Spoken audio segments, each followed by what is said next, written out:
Tambah kekuatan koalisi berebut parpol. Sejumlah partai politik yang belum berkoalisi menjadi incaran untuk menambah kekuatan koalisi. So, kalau tidak diburu-buru, tapi benar-benar sampai ketemu titik yang membuat kita semuanya yakin, karena kami ingin menang.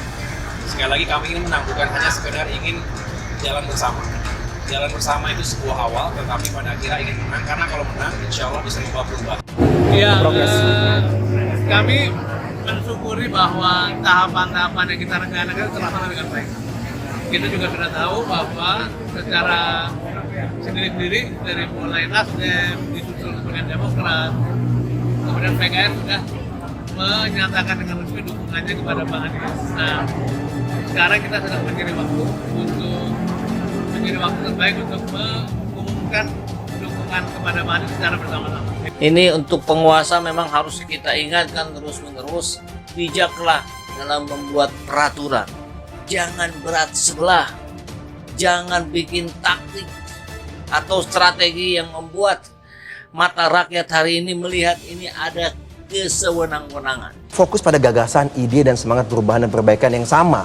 Bukan pada harus siapa jadi capres, harus siapa jadi cawapres. Di kami nggak main itu, dagang-dagang sapi nggak main gitu. Ini ada ketidakadilan.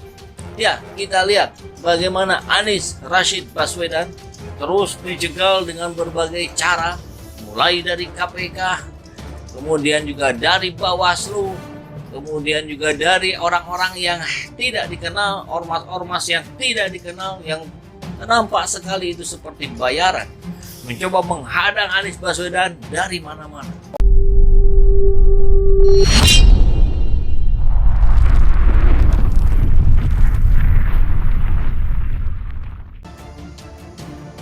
Tambah kekuatan koalisi berebut parpol. Sejumlah partai politik yang belum berkoalisi menjadi incaran untuk menambah kekuatan koalisi yang telah terbentuk. Upaya menggait parpol umumnya terkendala kekhawatiran pembagian kekuasaan setelah bergabung di koalisi. Sejumlah koalisi partai politik yang telah berbentuk terus berupaya menambah kekuatan dalam menghadapi pemilihan presiden 2024. Persaingan memperebutkan parpol yang belum berkoalisi pun tak terhindarkan. Situasi ini diperkirakan masih ada terus terjadi hingga mendekati waktu pendaftaran calon presiden dan wakil presiden yang jatuh pada Oktober 2023. Setahun jelang Pilpres 2024, persaingan antar parpol untuk mencari rekan koalisi masih terus terjadi. Tidak hanya parpol yang belum berkoalisi, hal yang sama juga dilakukan sejumlah partai yang telah mendeklarasikan koalisi secara resmi. Koalisi dimaksud adalah Koalisi Indonesia Bersatu atau KIB yang terdiri dari Partai Golkar, Partai Amanat Nasional PAN, dan Partai Persatuan Pembangunan atau P3, serta Koalisi Partai Gerindra dan Partai Kebangkitan Bangsa atau PKB. Ketua DPP P3 Ahmad Baidowi mengatakan jika melihat perkembangan terkini, nuansa persaingan untuk menambah kekuatan koalisi masih terus terjadi. Sebagai koalisi yang masih terbuka, KIB berupaya menggait sejumlah parpol yang belum atau masih dalam proses pembentukan koalisi. Untuk menangani hati parpol yang diincar, pihak mengintensifikasi komunikasi politik secara informasi. Wakil Ketua Umum PAN Yandri Susanto menambahkan komunikasi partai politik untuk menambah kekuatan koalisi memang terus dilakukan KIB, memandang semakin banyak anggota koalisi yang semakin membaik. Namun bukan masalah besar pula jika KIB tetap bergontakan 3 parpol.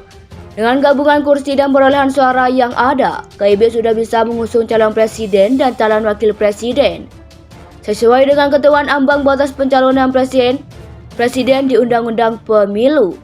Pendekatan informal. Dari 9 parpol yang ada di parlemen periode 2019 sampai 2024, 5 diantaranya sudah tergabung dalam 2 poros koalisi untuk menghadapi Pilpres 2024. Kartel politik, penelitian pada Pusat Riset Politik Badan Riset dan Inovasi Nasional atau BRIN, Wasito Roharjo Ajati mengatakan, pesaing untuk menggait parpol ke koalisi itu menunjukkan upaya untuk membentuk target atau kartel politik terkait dengan Pilpres. Menurut dia, persaingan antar koalisi itu bisa diperlihatkan kepada masyarakat koalisi, mana yang dibentuk atas dasar pragmatis atau idealistis.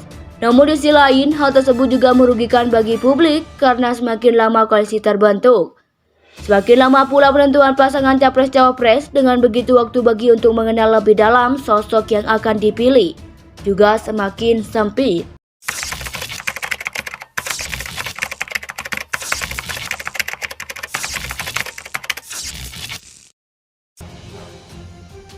Tambah kekuatan koalisi berebut parpol. Sejumlah partai politik yang belum berkoalisi menjadi incaran untuk menambah kekuatan koalisi yang telah terbentuk. Upaya menggait parpol umumnya terkendala kekhawatiran pembagian kekuasaan setelah bergabung di koalisi. Sejumlah koalisi partai politik yang telah berbentuk terus berupaya menambah kekuatan dalam menghadapi pemilihan presiden 2024. Persaingan memperebutkan parpol yang belum berkoalisi pun tak terhindarkan. Situasi ini diperkirakan masih ada terus terjadi hingga mendekati waktu pendaftaran calon presiden dan wakil presiden yang jatuh pada Oktober 2023. Setahun jelang Pilpres 2024, persaingan antar parpol untuk mencari rekan koalisi masih terus terjadi. Tidak hanya parpol yang belum berkoalisi, hal yang sama juga dilakukan sejumlah partai yang telah mendeklarasikan koalisi secara resmi. Koalisi dimaksud adalah Koalisi Indonesia Bersatu atau KIB yang terdiri dari Partai Golkar, Partai Amanat Nasional PAN, dan Partai Persatuan Pembangunan atau P3, serta Koalisi Partai Gerindra dan Partai Kebangkitan Bangsa atau PKB. Ketua DPP P3 Ahmad Baidowi mengatakan jika melihat perkembangan terkini, nuansa persaingan untuk menambah kekuatan koalisi masih terus terjadi. Sebagai koalisi yang masih terbuka, KIB berupaya menggait sejumlah parpol yang belum atau masih dalam proses pembentukan koalisi. Untuk menangani hati parpol yang diincar, pihak mengintensifikasi komunikasi politik secara informasi. Wakil Ketua Umum PAN Yandri Susanto menambahkan komunikasi partai politik untuk menambah kekuatan koalisi memang terus dilakukan KIB, memandang semakin banyak anggota koalisi yang semakin membaik. Namun bukan masalah besar pula jika KIB tetap bergontakan 3 parpol. Dengan gabungan kursi dan perolehan suara yang ada, KIB sudah bisa mengusung calon presiden dan calon wakil presiden sesuai dengan ketentuan ambang batas pencalonan presiden di Undang-Undang Pemilu. Pendekatan informal. Dari 9 parpol yang ada di parlemen periode 2019 sampai 2024, 5 diantaranya sudah tergabung dalam 2 poros koalisi untuk menghadapi Pilpres 2024. Kartel politik, penelitian pada Pusat Riset Politik Badan Riset dan Inovasi Nasional atau BRIN, Wasito Roharjo Ajati mengatakan, pesaing untuk menggait parpol ke koalisi itu menunjukkan upaya untuk membentuk target atau kartel politik terkait dengan Pilpres. Menurut dia, persaingan antar koalisi itu bisa diperlihatkan kepada masyarakat koalisi mana yang dibentuk atas dasar pragmatis atau idealistis. Namun di sisi lain, hal tersebut juga merugikan bagi publik karena semakin lama koalisi terbentuk,